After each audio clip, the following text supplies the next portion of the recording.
on personal income tax towards the end. TDS and TCS, rationalization for easing difficulties. I propose to rationalize tax deduction at source, TDS, by reducing the number of rates and thresholds above which TDS is deducted. Further, threshold amounts for tax deduction will be increased for better clarity and uniformity. The limit for tax deduction on interest for senior citizens is being doubled from the present 50,000 rupees to 1 lakh rupees. Similarly, the annual limit of 2.40 lakh rupees for TDS on rent is being increased to 6 lakh rupees. This will reduce the number of transactions liable to TDS, thus benefiting small taxpayers receiving small payments. The threshold to collect tax at source, the TCS, on remittances under RBI's liberalized remittance scheme, the LRS, is proposed to be increased from 7 lakh to 10 lakhs. I also propose to remove TCS on remittances for education purposes, where such remittances is out of a loan taken from a specified financial institution. Both TDS and TCS are being applied on any transaction related to sale of goods. To prevent such compliance difficulties, I propose to omit the TCS. I also propose that the provisions of the higher TDS deduction will now apply only in non-PAN cases. In July 2024, the delay for payment of TDS up to the due date of filing statement was decriminalized. I propose to provide the same relaxation to TCS provisions as well. The government under the leadership of Prime Minister Modi believes in Sabka Saath, Sabka Vikas, Sabka Vishwas and Sabka Prayas. In line with this, we brought in updated return facility in 2022 for voluntary compliance by taxpayers who had omitted to report their correct income. Our trust in taxpayers was proved right. Nearly 90 lakh taxpayers voluntarily updated their incomes by paying additional tax. Taking this trust further, I now propose to extend the time limit to file updated returns for any assessment year from the current limit of 2 years to 4 years. I propose to reduce the compliance burden for small charitable trusts and institutions by increasing their period of registration from 5 years to 10 years. It is also proposed that disproportionate consequences do not arise for minor defaults such as incomplete applications filed by charitable entities. Presently, taxpayers can claim the annual value of self-occupied properties as nil only on the fulfillment of certain conditions. Considering the difficulties faced by taxpayers, it is proposed to allow the benefit of 2 such self-occupied properties without any condition. To streamline the process of transfer pricing and to provide an alternative to yearly examination, I propose to introduce a scheme for determining arm's length price of international transaction for a block period of 3 years. This will be in line with global best practices.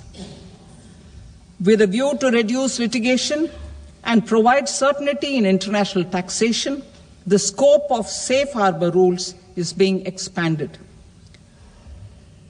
A number of senior and very senior citizens have very old national savings schemes accounts.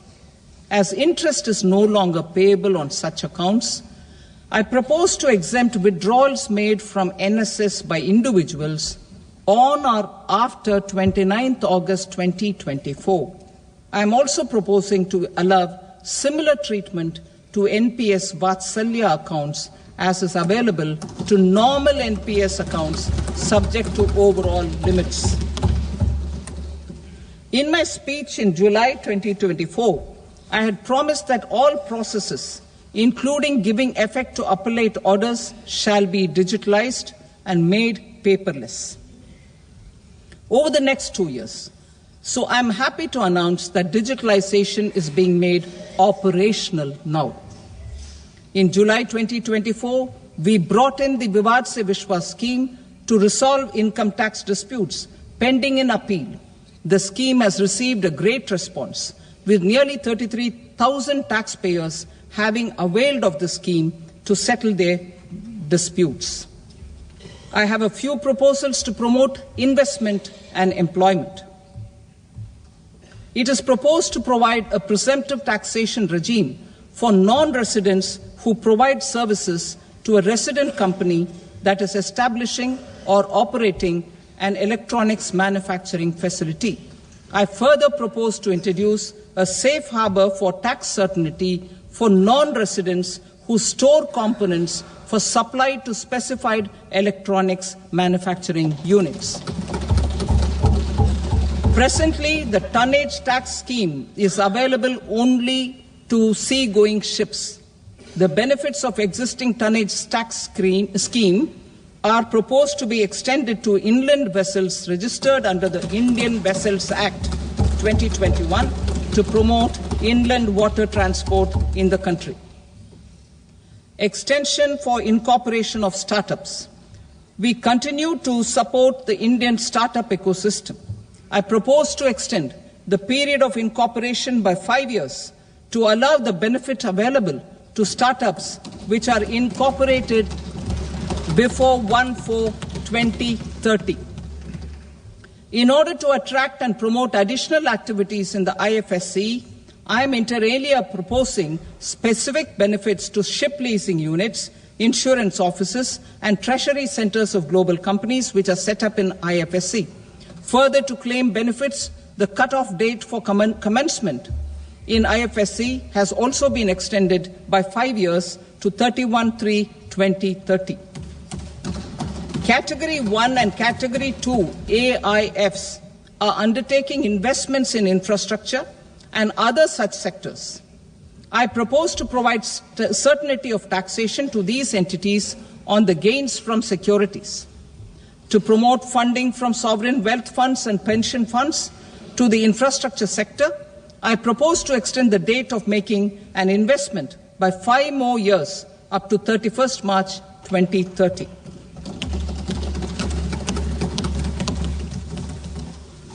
Personal income tax reforms with special focus on middle class. Democracy, demography, and demand are the key support pillars in our journey towards Vikasit Bharat. The middle class provides strength for India's growth. This government, under the leadership of Prime Minister Modi, has always believed in the admirable energy and ability of the middle class in nation building. In recognition of their contribution,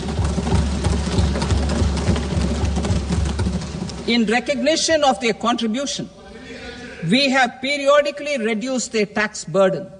Right after 2014, the nil tax slab was raised to 2.5 lakhs of rupees, which was further raised to 5 lakh rupees in 2019 and to 7 lakh rupees in 2023. This is reflective of our government's trust on the middle class taxpayers. I am now happy to announce that there will be no income tax payable up to income of 12 lakh rupees.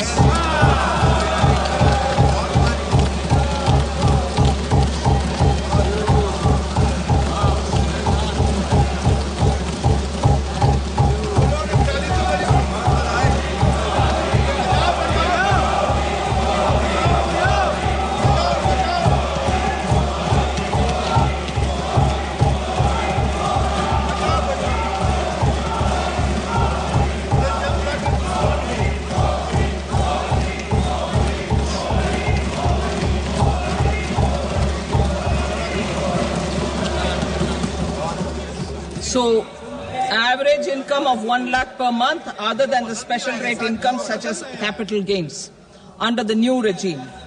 This limit will be 12.75 lakh for salaried taxpayers due to the standard deduction of 75,000. Slabs and rates are being changed across the board to benefit all taxpayers. The new structure will substantially reduce the taxes of the middle class and leave more money in their hands, boosting household consumption, savings, and investment. In the new tax regime, I propose to revise tax rate structures as follows: 0 to 4 lakh rupees nil, 4.8 lakh rupees to 4 to 8 lakh rupees 5%, 8 to 12 lakh rupees 10%, 12 to 16 lakh rupees 15%, 16 to